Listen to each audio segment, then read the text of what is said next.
Hour number 3 here of the early line on SportsGrid with Joe Raineri. I'm Adam Kaufman in for Ben Stevens. We have Thursday night football on the way. Hopefully, I mean, look, these teams are not good, but hopefully it's at least a more compelling product on the football field than what we witnessed on Christmas. Yeah, it can't be too much harder, right? A couple of blowout wins. Maybe this one's close. It's expected to be the Seahawks coming to this one in Chicago. 3.5-point favorites on FanDuel, a total of 42.5. And, you know, we asked the people, if you check us out on SportsGrid on social media, you really should. We asked the people, ultimately, what is your favorite bet in this game? Do we fade the public? Do we go with the people? What do we do?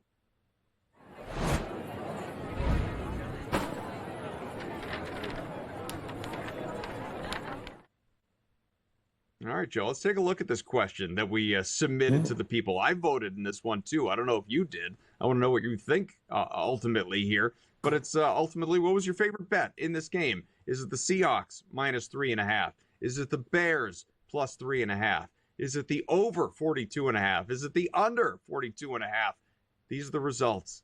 The people have spoken. Couple hours in, and people love, as I'm sure you do, Seattle to take care of business in this one. Minus 3.5, accounting for about 55% of the polls so far. And then the Bears, and then you have the over, and then the under. But those three, all pretty even. It is a landslide for Seattle to win this game going away. Another blowout.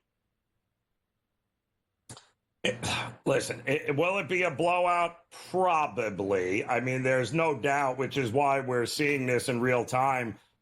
Being bet up to 4 and even 4.5 in some spots as the money continues to roll in on Seattle. And listen, there's a reason for this. There's motivating factors here, right? Chicago can't wait for the season to be over. Anybody who has watched the Bears and Caleb Williams' reaction to getting hit every time he drops back on an offensive line that's been decimated by injuries and couldn't protect him to begin with, it's not been fun, and I don't think it's going to be fun in this one either. I think the defense is just about throwing the towel in here, and they're taking on a Seattle team now who's been better on the road, who has had no problem beating up less than 500 teams all year long. That defensive front against that offensive line of Chicago advantaged Seattle. So I get why the public loves Seattle tonight here. Bet them sooner rather than later because this line is going to continue to go up, I'm sure. I think the total is fascinating as well. What do you think we're going to get there? It seemed like more people were interested in the over or the under on our poll there. Yeah, awfully close between the two. Just to recite some numbers here while you're looking at that. Seattle 6-8-1 against the spread to Chicago's 6-7-2. Both, you know, generally does not cover or do not cover. You know, they are pretty similar and pretty. The distinction might come in terms of the totals. The Seahawks are 8-7 to the over. Bears are 9-6 to the under. But to your question, and I mentioned before, I voted in this here poll. I went with the over. I think over 42.5. I think we're getting points in this game. I'm inclined to agree with you and agree with what our voters said, that Seattle wins this thing, you know, ultimately going away. I don't know how close it'll be throughout, but, you know, able to cover the 4 points. I do think if I had to place a bet on the spread, that's the way it goes. It's hard to have any faith right now in the Bears and hard to bet on the Bears, for any number of reasons, many of which you've outlined. But I do think we are going to get offensive production in this game, in part because I think both these quarterbacks, Caleb Williams and Geno Smith, who, by the way, intercepted twice more last week against the Vikings. Now, the Vikings defense and the Bears defense, these are not created equally. But Geno Smith is a mistake waiting to happen. Always, you know. So I think a defensive touchdown or two, very live in this game tonight. I think we get over the total because I think something stupid's going to happen. What about you? Yes. I would only look towards the over in this spot also. And listen, I also would look towards Caleb Williams maybe passing attempts up and over whatever the number is. Probably not going to be high enough because there's a pretty good chance, like they have done in just about every game, they're going to be trailing and trailing big, and they're not going to have an opportunity to run the ball, and I don't think they'd have a lot of success running against the Seattle front anyway. So I do think Caleb Williams is going to have to drop back and try to throw the ball a lot in this game. So I do think there's an opportunity here. I think there's an opportunity. 215 and a half yards, probably gets up and over that. I do think the over, and a lot of the props for both quarterbacks. Again, Kenneth Walker ruled out already, so Charbonneau will be in for Seattle. So I think the over and a lot of the quarterback props correlate together here tonight. Which of those QBs do you trust more? I mean, is it Caleb Williams simply because, again, you expect him to be passing, you expect the Bears to be down, the fact that it's a lower number and he's been better of late? Well, I think this is the spot that Geno Smith has excelled in all year long. On the road, off a loss, against a sub-500 team. This is the spot that Geno excels in for some well, not really. I mean, he has trouble against the better teams, and this is not a better team. So I do think that the ability to be able to run, which I think they will be able to do, but having those weapons with the wide receiving, I think Geno is poised to have himself a pretty big game. And this is how he lulls people in. He goes in and beats up a very bad Bears team, and then everyone's like, all right, Geno, he's back. And then he plays Minnesota, Green Bay, or Buffalo, and it's like, oh, my God, Geno, what are you doing? Well, that's who Geno Smith is. He beats up the bad teams, and he can't get past the better teams. That said, Geno Smith in his career is a 3-9 against the spread. That's the record. 3-9 against the spread as at least a 3.5 point favorite. Does that worry you at all? No, it doesn't, because of just because of the matchup and the team he's playing. They are beyond bad. I'm actually shocked this number wasn't a little bit higher at the open. But keep in mind, you could have got this number at 3, then it went to 3.5. Now we're seeing 4s. Wouldn't shock me if this thing gets up to 4.5 here. But that's why I'm looking to play the first half, because I'm fairly certain here. I know what we're going to get. A very angry Seattle team coming out looking to strike quickly. And we're going to get a Bears team that can't get out of their own way early in games. And you don't have to look very far to look and see exactly how bad they have been outscored under this interim head coach, by the way, in just the last 3 games. I mean, they have been terrible. 24-0, 13-0, 27-14 at the half. They're minus 90 in the first half on the season. Only Carolina, Cleveland, and the Giants have a worse point differential in the first half. Yikes. Just to give you some more numbers attached to that, the Bears an NFL worst 4-11 against the spread in the opening half. That includes 0-5 ATS in the last 5 games. So on a poor run right here in that regard. Well, that's coaching, though, isn't it? That's all about because that's the scripted portion of the game. And when you have an interim head coach who can't get out of his own way, doesn't know what he's doing, or you have Eberflus, that's the kind of results you get. All right, we're going to talk much more about this game again, the Seahawks and the Bears, get into the prop market a little bit. And, of course, Tom Vecchio is going to join us, help us out with this preview coming up in a little while as well. Hang with us on SportsGrid.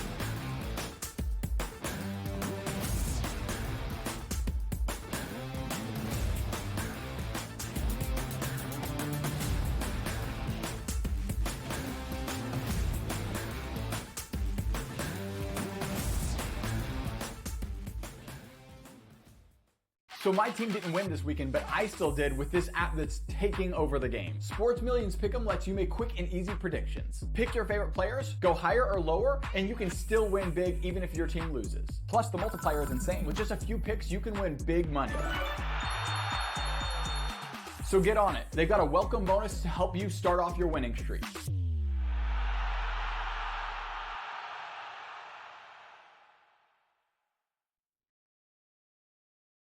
Anyone that's been to a sporting event, the atmosphere before a game, I think Game Time Decisions has that same exact atmosphere.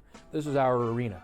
This is what we do. There is going to be an energy to game time decisions that you will feel night in and night out. The excitement you get when you lock your bets in, when you're figuring out what you want to do, we can zone in on the biggest games each night. I want this to be the place that people come to before the games start so they feel as ready as possible to lock in their cards. We are going to hit every single one of those markets that you need to know about. We're gonna go through every single thing, and I've got a great team behind me that's gonna help me get the job done. There is not gonna be a better place, I promise you, than Game Time Decisions to get that new information, react to it, and be able to then bet accordingly. We will have everything at our disposal, and we will use that to our advantage.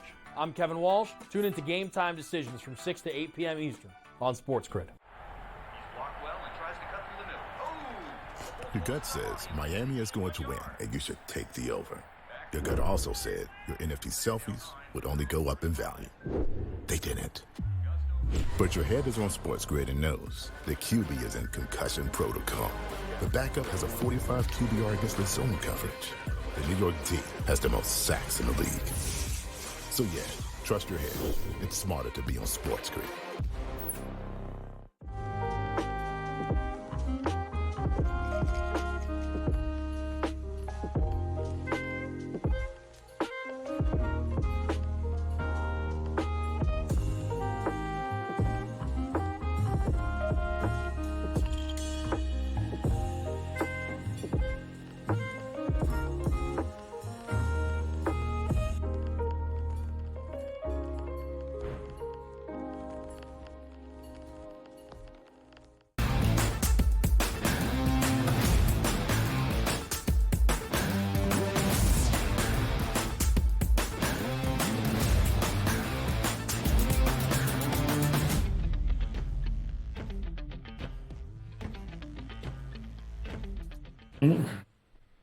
We are going to get back to Thursday Night Football, of course, previewing tonight's matchup between the Seahawks and Bears in Chicago. But before we do that, bowl season.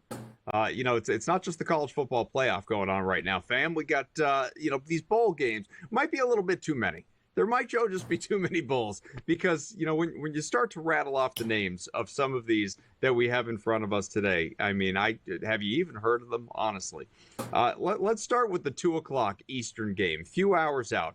Pittsburgh and Toledo, a couple of 7-5 teams clashing in the Game Above Sports Bowl. We have Pittsburgh as a 6.5-point favorite. It was 7.5 literally when I started this sentence, and it just moved on FanDuel to 6.5, a total of 50.5 here in this game. I've seen a lot of people on the favorite bit, and yet some money's coming in late here on Toledo. What do you think? Makes sense. I mean, the biggest issue with Pitt, now it's hard to believe, but they started the season 7-0, if you remember. They got a freshman quarterback, Eli Holstein. They were winning games by the skin of their teeth early on to go 7-0.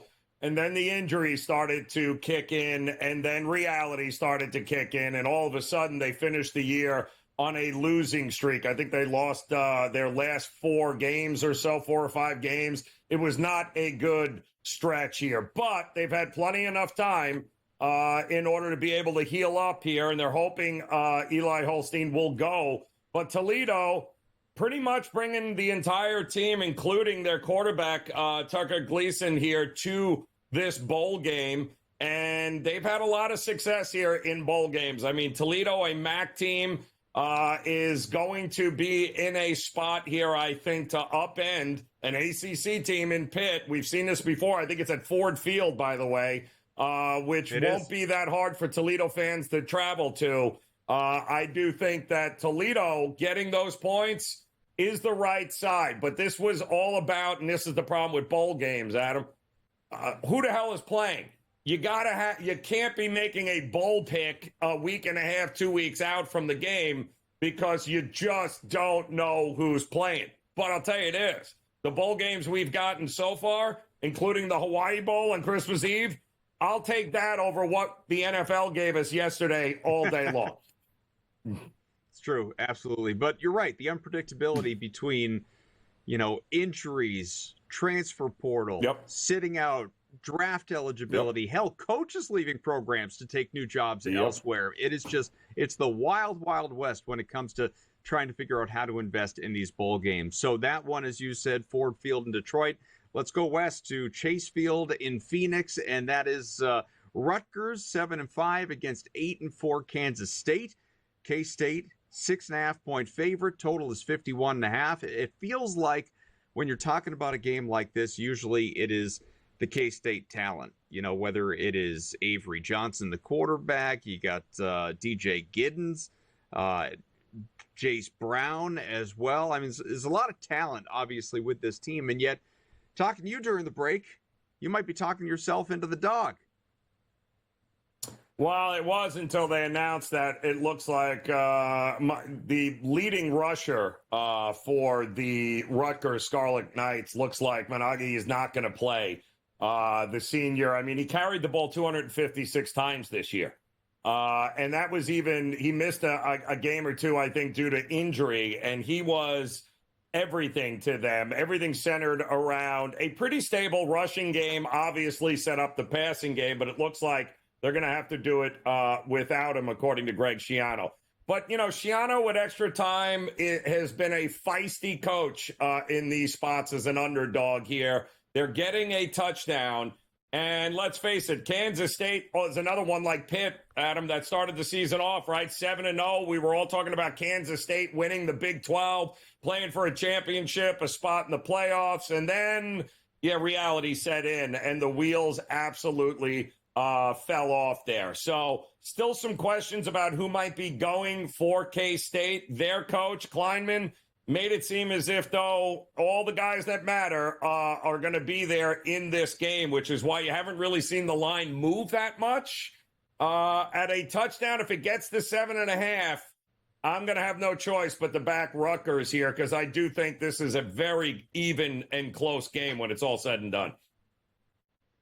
That's the Rate Bowl. How about the 68 Ventures Bowl between 7-5 Arkansas State and Bowling Green of the same record? 7.5's the spread. Bowling Green the favorite on FanDuel. There are some 8.5s out there, so shop around if you do ultimately like the dog in this one. But obviously, you can get just outside of that touchdown, the hook there for Bowling Green, and biggest total of the day as well at 53.5. Yeah, listen, this is a one that, I did actually bet this one early, because when you get bowl games like this, when you're talking about like some Sun Belt teams here, and there's not a lot of attrition there. We're not talking about a lot of guys hitting the transfer portal to go to Texas. So most of these kids will be playing here that played during the season. And the reality is Bowling Green has the better defense. They have the better offense. They have the better quarterback here. And a lot of seniors on this Bowling Green team here. Neither team is on their own merits. Would I bet them or lay this number against just about anybody else? But Bowling Green, much better in this spot here, I think, than Arkansas State. I love the over, and I love the quarterback for Bowling Green. I think he has a huge game. I think they rout Arkansas State in this one. Joe, 3 bowl games today. There are 5 tomorrow. Syracuse, Washington State, Oklahoma Navy, Georgia Tech, Vanderbilt, Texas Tech, Arkansas, and USC, Texas A&M. And all of these, other than Syracuse, who was a massive favorite against Washington State, all the rest are well inside a touchdown, most even inside a field goal. How do you feel? Is there a favorite bet on the board across tomorrow's bowl action? Yeah, so I can't believe Washington State is actually playing this game. That's how ridiculous it is. They have a portal filled with 20 guys. The head coach left. The defensive and offensive coordinators have left. We have no idea who's coaching this team, nor do we have any idea who's playing and left on the roster. Syracuse all day long. Could be you out there. We'll be back. Yep. We'll get back to Thursday Night Football soon as well.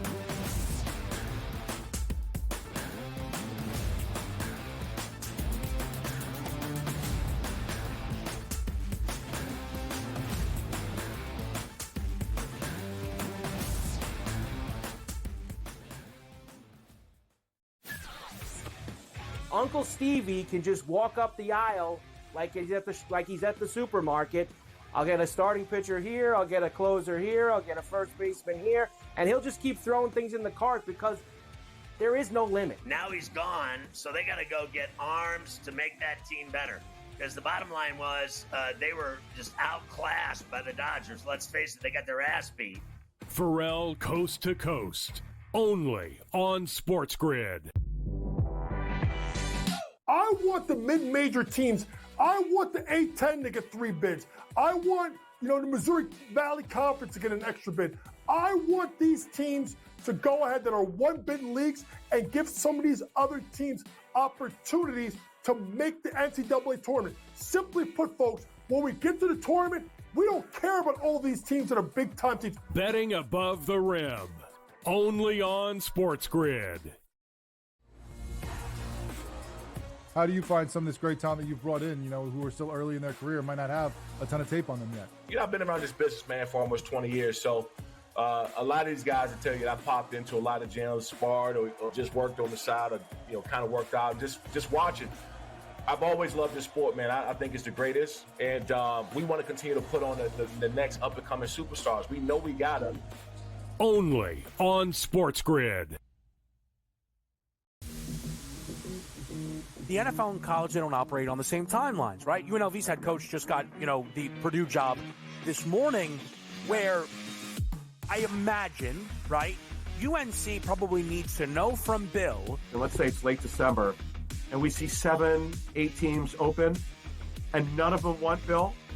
Then Bill's got to make a decision. Does he want to be a college head coach? Pro Football Today, only on SportsGrid.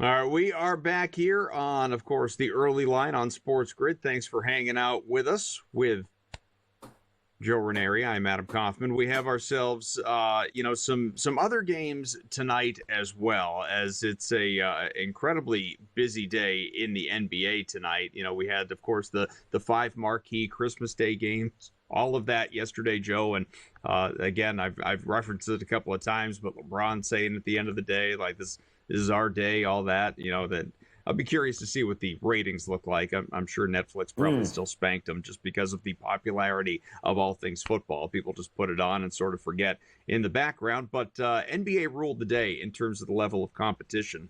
All that said, we got a pretty hefty slate here on this day after Christmas tonight. A lot of teams that are going to be in action, and it starts all late night. It'd be great if we had some games during the day today. Not the case. The Thunder, one of the top teams in the NBA, leaders in the West, are at Indiana. 5.5-point favorites in this one for OKC. Spread of 227 in this contest. What do you think? Thunder come out of the break and reassert their dominance?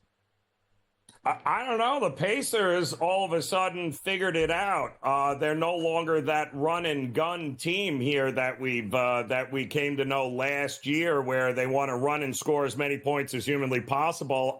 Carlisle somehow convinced them to slow it down, and you got to actually play some defense in order to win games in the NBA, because they were terrible at them to start this season. I mean, they were bad. Didn't make a difference at home, away.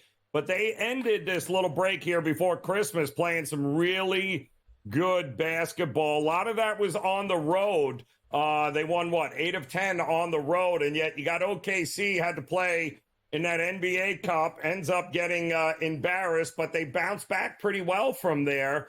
It feels like a light number, but I don't think the Pistons are going to roll over like a lot of people think they are. Would not shock me if the Pistons keep this thing close. It also wouldn't shock me if this total lands under the 226.5. Bucks, of course, did not play on Christmas. No Giannis, no Lillard. They are home tonight against the Nets, and massive favorites. I mean, not the biggest favorite on the board, but 10.5-point favorites, Milwaukee, and a team that has, as we know, played better in recent weeks. Do you expect that to continue here against Brooklyn? Yeah, as long as we know who's playing for Milwaukee. And listen, the Nets are so ridiculously banged up. Cam Johnson not playing. I'm not betting the Nets. They have absolutely no scoring outside of that. And that's really been the problem for the Nets here over the last couple of weeks, Ben, is they don't have anybody healthy, enough in order to be able to play. And the Bucks don't feel like they're going to take a step back here. I think if Lillard and Middleton and Giannis and the regular crew is there, I think this is a runaway blowout for the Milwaukee Bucks tonight. In your backyard, the Battle of Florida, if you will, Miami and Orlando. It's, you could debate how compelling a game it is, given all the injuries and some of that. But Orlando, despite being down its top couple players and having other injuries sprinkled throughout the lineup, a 1.5-point favorite. Of course, Miami, now there are new reports about Jimmy Butler wanting out by the deadline. Just a lot of noise surrounding Eric Spoelstra and Pat Riley's club here. What does that lead to tonight? Not good, because that news came out yesterday. Then shortly afterwards, we watched that he was doubtful for this game. All of a sudden, he was ruled out with an illness or conditioning or personal reason. And you know what that means. That means he's not risking getting injured here if, in fact, a trade is on its way. And he hasn't made any demands. But right now, this is a Miami team in flux here. There's no way you can hide that in the locker room. And yet Orlando is battling. Even without their big guys not available, they still have a lot of size. They still got a lot of determination. It also feels like a dead under to me. Call me crazy, but I'd be looking at the under in this one also. Some of the other injury news in general for tonight, Joe, of course, you mentioned another doubtful guy, Lonzo Ball, which is obviously notable for the Charlotte Hornets. Guys who are out: Alex Caruso, Josh Richardson, Marvin Bagley, Jay Huff. These are not all created equally. As far as the questionable guys that may or may not impact your betting slips, Terry Rozier, Eason, you have Robert Williams, and kind of goes on from there. A lot of not the Giannis's or even the Balls of the world. And so any big news comes across this morning before shoot-arounds, we'll let you know while we are hanging out with you here on the early line. Tom Vecchio joins us next. We'll get into Thursday night football.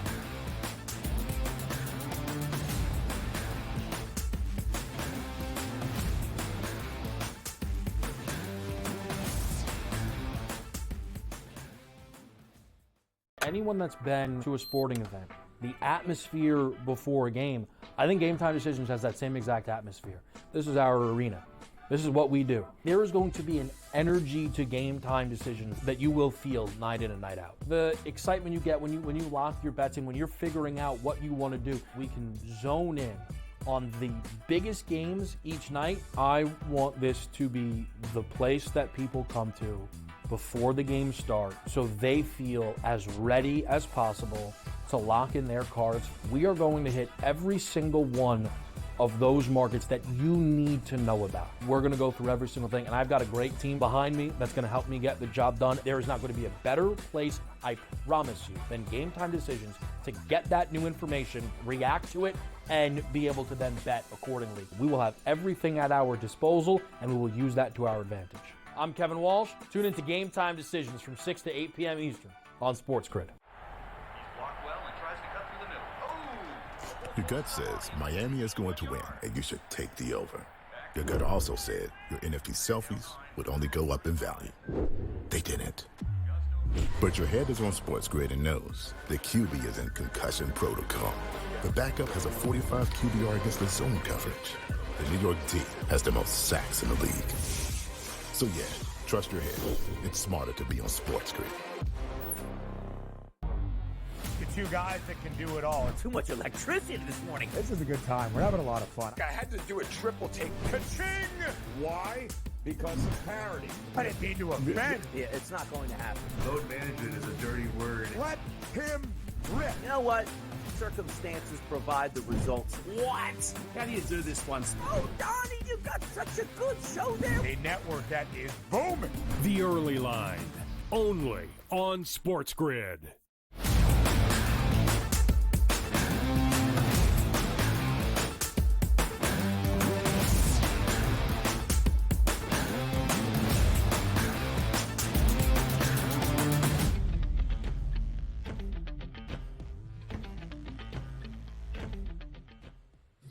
Back here on the early line with Joe. I am Adam. We are not alone. We bring in a Tom Vecchio, a regular here on this show, helps you preview the primetime games across the NFL, including even an on-field potential stinker like we have tonight, the Seahawks and the Bears. Tom, how are you, bud? I'm doing good. Of course, thanks for having me. I will be seeing you later tonight for the pregame. Yes. Really interesting game tonight we have on tap. Obviously, highly important from the Seahawks side of things. I'm ready to get rolling. All right. Well, how do we feel about the number? Because Joe and I, we were talking earlier, and Joe, I think emphatically believes in Seattle to win this thing. 3.5 is the spread, with Seattle, of course, being the road favorite in Chicago. I think we're going to see Seattle win, of course. Like I said, highly important game for them. Obviously, they need to win to keep their hopes alive. The Rams are in a winnable game against the Cardinals, who, as we've discussed plenty of times, are frauds. I don't want to get into that. But I think the Bears will be live to cover this game. I'm not going to go out and say I think the Bears are in a great spot to win. Seattle's just a better team. I think we'd all agree with that. So Seattle wins. I'm not sure if they necessarily cover. And the over-under, I think, is spot on of what we could be seeing. A 24-17 kind of game, 24-20. I think we're in that range where we may see a little bit of scoring because the Seattle defense has been torched over the past few weeks. And I'm not going to say Caleb Williams is at the level of someone like we saw Sam Darnold last week, but he's been playing better. And I'm just not confident in the Seattle defense overall to shut anyone down at this point. Yeah, I am emphatically confident that they'll have the lead after the first half because we all know how great Chicago starts games. But it's interesting because if you think they're going to come back and cover this thing, if the back door is going to be open, that means we're probably getting points here. Or are we looking at an over right now? Because I'm starting to see 42s popping up. So it looks like there might be a little bit of a rush to think less points in this game. I have to go against that. What we have seen from the Seattle defense over the past 2 weeks, we've seen multiple passing touchdowns from opposing quarterbacks in 4 of the 5 past weeks. We've seen 246, 229, 259, and 285 passing yards against them over this 5-game stretch, whether it's Kyler Murray. Again, we saw stuff from Sam Darnold, Jordan Love, you name it. Opposing quarterbacks are putting up yards, and Caleb Williams is playing much better over the past 5 weeks. We could talk about the offensive line. They're not good. We could talk about the offensive play calling. Like you said, they start off incredibly slow, but we've seen Caleb Williams put up big games against the Lions. And granted, their defense is dealing with a ton of injuries, but if they're in this passing game script, I think the yards will be there from Caleb Williams, and garbage time points, garbage time whatever, can lead to a backdoor in favor of Chicago covering, but absolutely not winning this game. Well, it sounds like, in terms of the two QBs, if we put them head to head, you're back in the dog here. Caleb Williams, yeah. It's a much more modest number at 215.5. His passing yards on FanDuel compared to Geno Smith at 250.5. How do these guys shake up in your mind? Well, I wouldn't be surprised to see a pick from Geno, as we often do, them pushing down the field. They have a wonderful 10-play drive, and all of a sudden it leads to an interception, so we could be possibly looking at that. But we know that Kenneth Walker is ruled out for tonight. Zach Charbonnet should be the main back, although I'm expecting a modest role for him overall. Again, I have a good bit of faith in Caleb Williams. Will they be the most efficient yards? Will they be the prettiest yards out there? Will the play calling be the best? Absolutely not, because we literally haven't seen that at any point this year. But we get to the second half, and they simply have to pass the ball. And he's surrounded by a good set of weapons. We can look to DJ Moore, Keenan Allen, who's been super hot over the past few weeks. So I like yards for Caleb Williams. Am I going to say I'm thrilled about it? But at the same time, again, I don't have faith in the Seattle defense, who's basically shown us nothing over this past 5-week stretch that they can shut down anyone.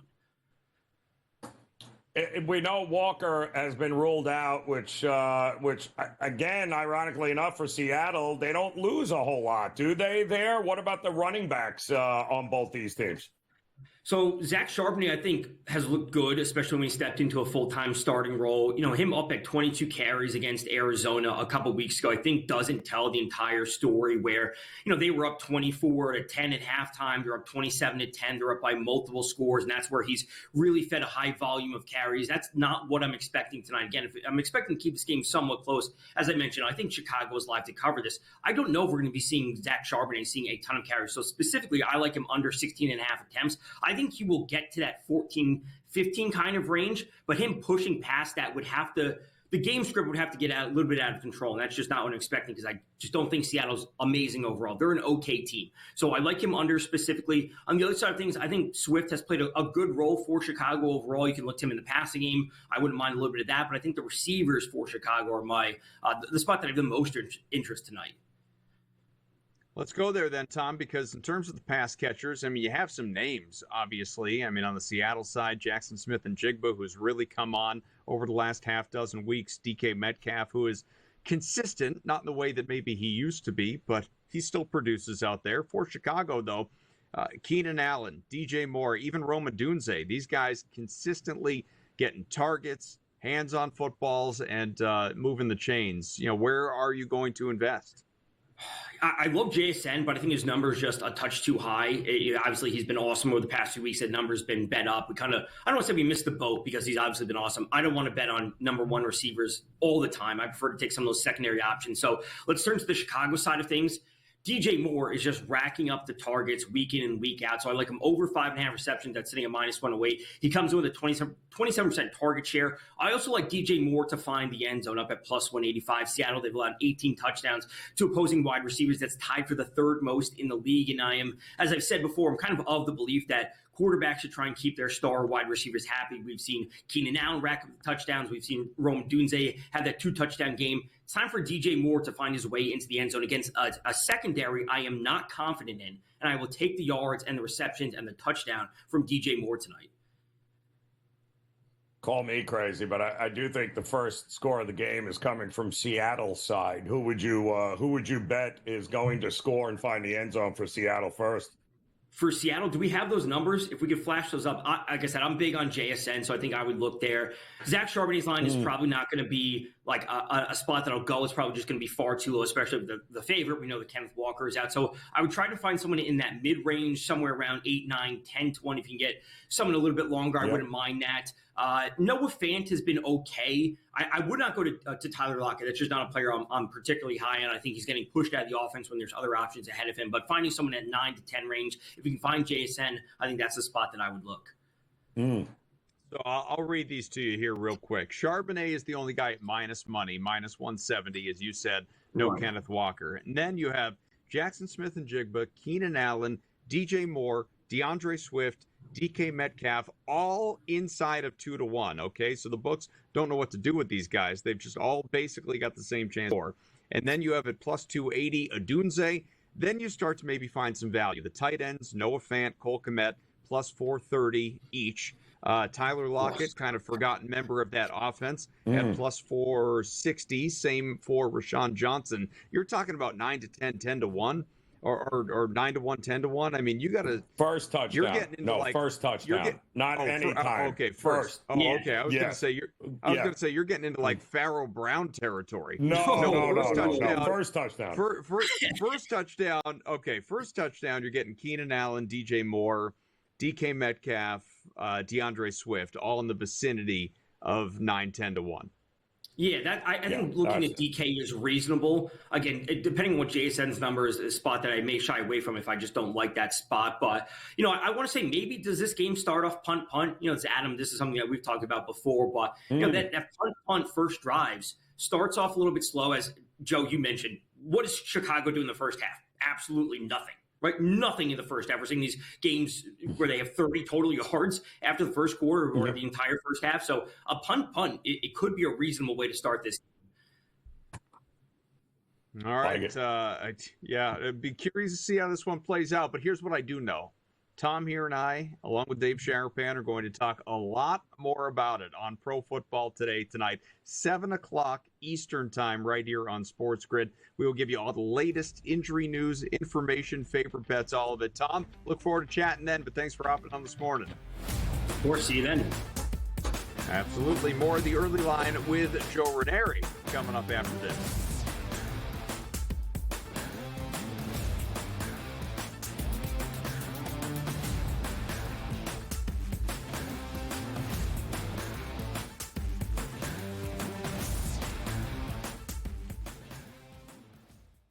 As the candles flicker, a new tradition shines. 8 nights of Hanukkah, 8 nights of winning insights. but they may come out slow, so you might be able to get a better number. Wow, they're favored. With SportsGrid, every night is another chance to win. No pick sixes today, they cover. So let's crunch it up. Let's make it happen. Let's give you our favorite props. Let your Hanukkah winnings brighten your celebrations. Happy Hanukkah from all of us at SportsGrid.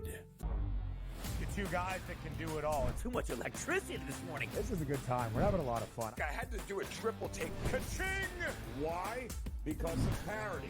I didn't mean to offend. Yeah, it's not going to happen. Load management is a dirty word. Let him rip. You know what? Circumstances provide the results. What? How do you do this once? Oh, Donnie, you got such a good show there. A network that is booming. The Early Line, only on SportsGrid. Right here with you on Pro Football Today on SportsGrid. Odds in motion, trying to see what lines have moved throughout the week. Never felt more comfortable in this bet than I do for this year. I'm ready. I'm just getting angry. The hot takes are going to be here all long. You don't want them to go 13-0 and then lose the first round of the playoffs. Red. Yeah, this is their last shot. They don't really have anywhere else to go yet. Hot take.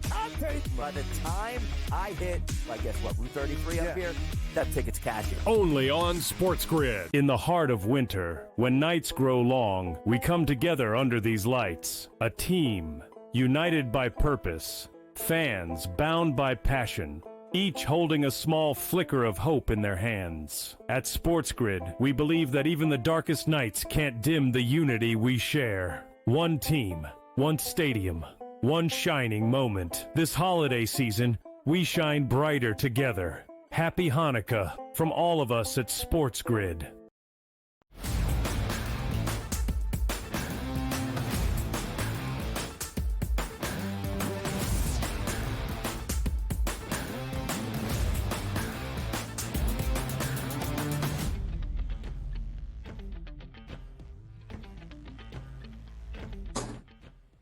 Our thanks again to Tom Vecchio hopping on once more. Join us on Pro Football Today. That is later tonight, 7 o'clock Eastern, to do a final deep dive, lengthy one of an hour plus, about 75 minutes, taking it into the Seahawks and Bears. Give you all our favorite plays, best bets, debates, every position, first touchdown, anytime touchdown, the book perspective from Sharapan, the sportsbook consigliere, all of it. That'll be a great time. But right now, with Joe Raineri, I am Adam Kaufman. And anything that you got from Tom there that alters how you think about this game, or is it pretty much in lockstep? Well, it's interesting. I mean, he does like the opportunity for Chicago in the second half, which is really what we have seen because of such poor first halves. We have seen them be able to kick the offense in the second half and begin to get some points, mostly because they're always having to play catch up. They're never having to hold leads in any of these games. So if that's the case again, Seattle, if they don't have any success in the first half, the only thing I'm worried about, and the total is getting bet down now to a clear 42, I believe, is the one that I am seeing. So with that in mind, if you like the ability of the over in this game like he does, I would also look at maybe the Chicago team total over.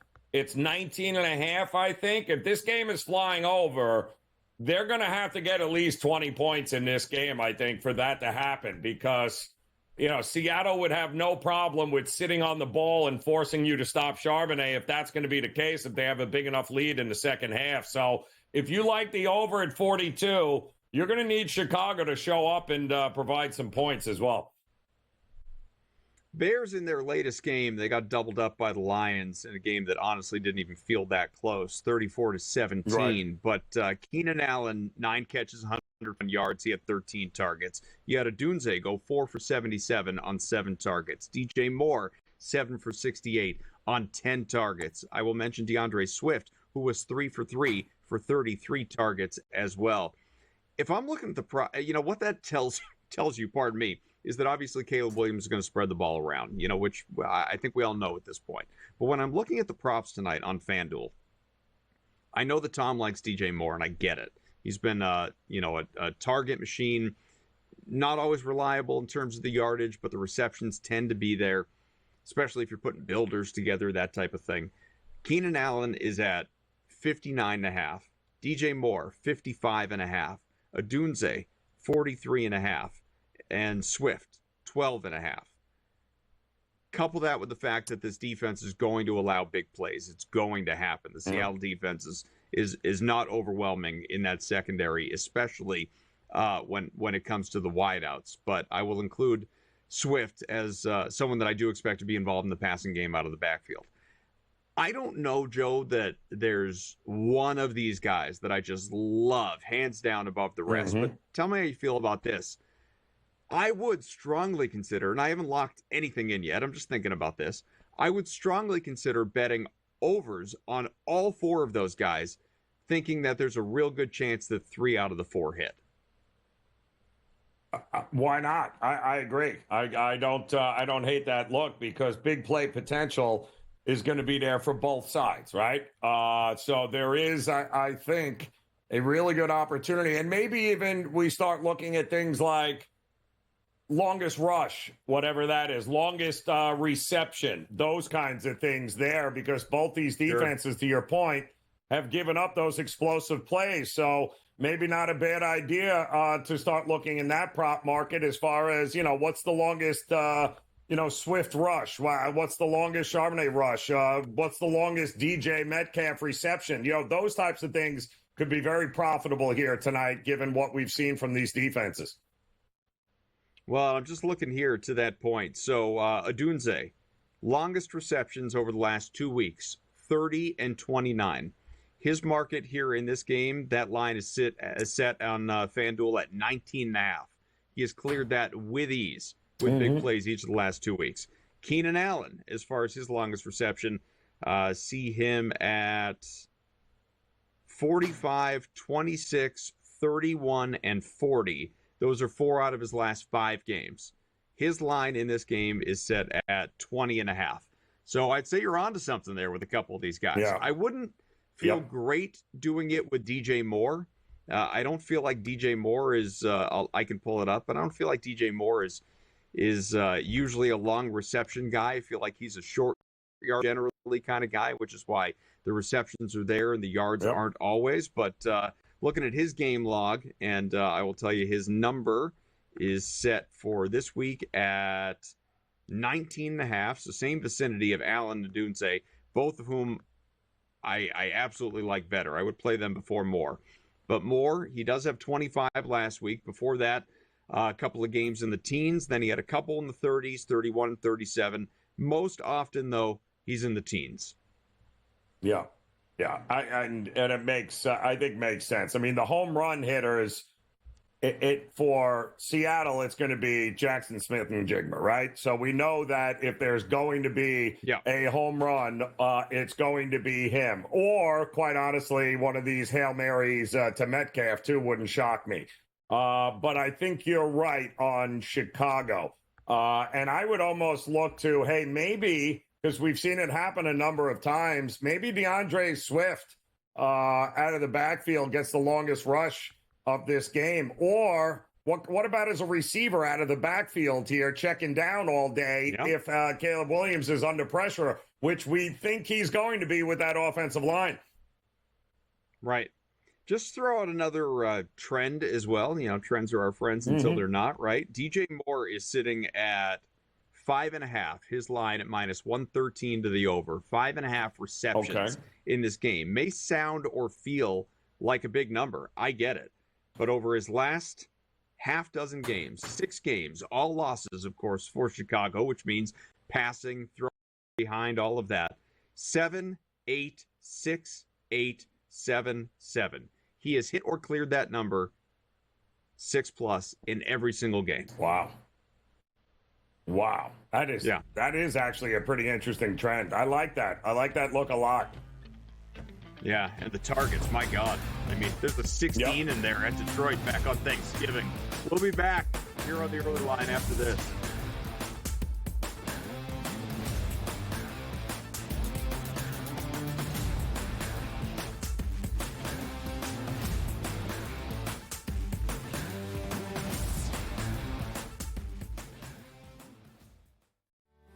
The holidays come with a touch of craziness, from unwrapping the latest storylines to the best betting insights.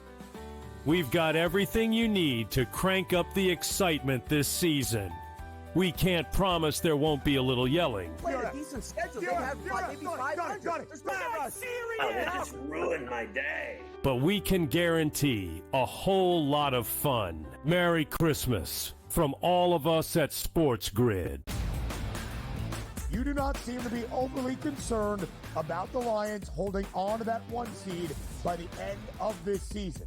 Will Detroit have the NFC postseason run through the Motor City? How many plays does the defense have to make in a shootout? They got to make 1 or 2 more plays, Ben, than the other team. And if they can do that, then Detroit is very much alive in any game. The early line. Only on SportsGrid. Those guys, those rookies, the Pacom Daddiers, the Jacob Toppins, right? The Tyler Koleks, those young kids. He wants to get them that check. It means a lot to Brunson. And honestly, folks, it's going to mean a lot to this New York Knicks franchise that's never been back to the Eastern Conference Finals or the NBA Finals since 1999. Betting above the rim. Only on SportsGrid. The Bostonian versus the Book. I remember one time, I don't know if Kenny will remember this, I said put 100 on, I think I left it on a text, put 100 on this horse that won, and then Kenny called me back later and goes, hey, I never got the text. And Oh, I'm like, no. Oh, yeah. Remember that, Kenny? I would never stiff anybody. If he texted me as they're loading into the gate, maybe, like, it's too late. The Bostonian versus the Book.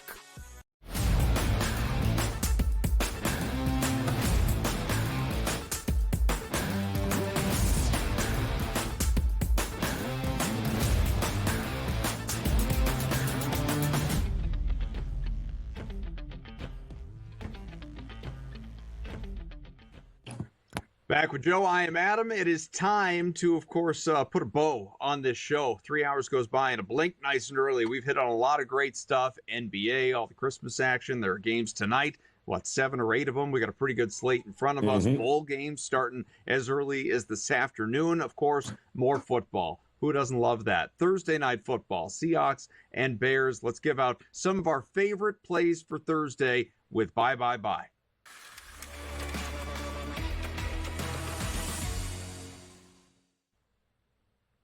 See, I like the strings. I see what we're doing there with NSYNC. Joe, what stands out to you tonight? Yeah, in this game here, we were just talking about some of the props, as exotic as they may seem, that we like here on both sides. But my main play in this game is going to be, if it ain't broke, let's not try and fix this. And I don't think the Chicago offense and interim head coach, former interim offensive coordinator / coordinator, whatever, Thomas Brown, I do not think that they are going to be able to fix their inefficiencies this quickly and against this Seattle team, against that front seven, who I do believe will have some success against that depleted offensive line. So I am backing Seattle in the first half. You can back them on the money line if you like. I think 2.5 is the number right now, based upon what we have seen the Bears do just over the last month of games, which would include up until last week against Detroit. They hadn't scored a first half point going back till to Thanksgiving, when they played, ironically enough, Detroit on that game. This is a very bad coached and bad planned team. I'm going to go, I am absolutely going to go team total under Chicago Bears first half, and I'm going to back Seattle to lay the 2.5 in the first half and say they have at least that, a field goal lead or more when it comes to the third quarter. Both good looks. You know, I think as far as the prop market goes, there's some unpredictability, obviously, in terms of how often guys are going to get the ball, who's going to get the ball specifically for the Bears in terms of an overwhelming majority, which is why I say I like the idea of spreading it around. And you could even, I didn't mention him, but you could lump Cole Kmet in with he's not going to get the same targets, but he's capable of one big gain clearing his 17.5-yard prop or a 10 and an 8, whatever it may be, because he could have a couple of catches. I think that's incredibly realistic. But if you don't want to invest in him, Allen, Odunze, Moore, even Swift, these guys should be your quote unquote, safe targets. What they do with them, obviously, that is to be determined. But I like the idea of investing in all of them and just banking on the majority going over. If all hit, then I mean you've truly hit the lottery. But I don't think that is a likely occurrence in this game. That being said, if you wanted to stay away from that and just invest in the quarterback, I think Caleb Williams, who is playing better of late, going over 215.5. That is a very modest number. I might not feel the same way if we were looking at 235, let's say, but 215.5 in a game that we both expect Chicago to be trailing and him to be throwing the ball, coupled with the fact that DeAndre Swift could be in a difficult matchup as a rusher because the Seahawks run defense has improved in recent weeks. I think that is a spot to strongly consider, more so than the quarterback, Geno Smith, on the other side. I would invest in him to throw an interception, though. I just think a mistake is going to happen. He has been way too reliable in terms of these picks, and not in a good way, obviously, if you're a Seahawks backer. But I don't think he is going to get them in enough trouble tonight, Joe, to prevent Seattle from winning this game and covering the spread. Yeah, I'm with you. I think obviously turnovers are always a possibility there, and I think you mentioned something early on too regarding maybe the possibility of a defensive score too might not be a bad long shot of a prop as well.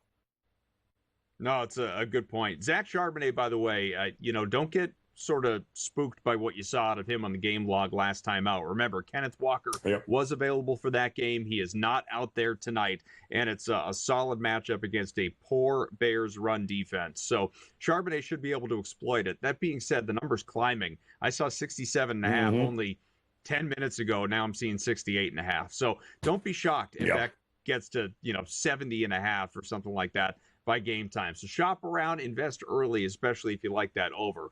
Want to thank Tom Vecchio for hopping on earlier. Joe Frizo, everybody behind the scenes. Of course, Joe Raineri, always easy to work with you, my friend. I am Adam Kaufman. Tune in for Pro Football Today. That is tonight, 7 o'clock Eastern. We'll be back. Much more on Thursday Night Football. The early line will be back at you again tomorrow morning.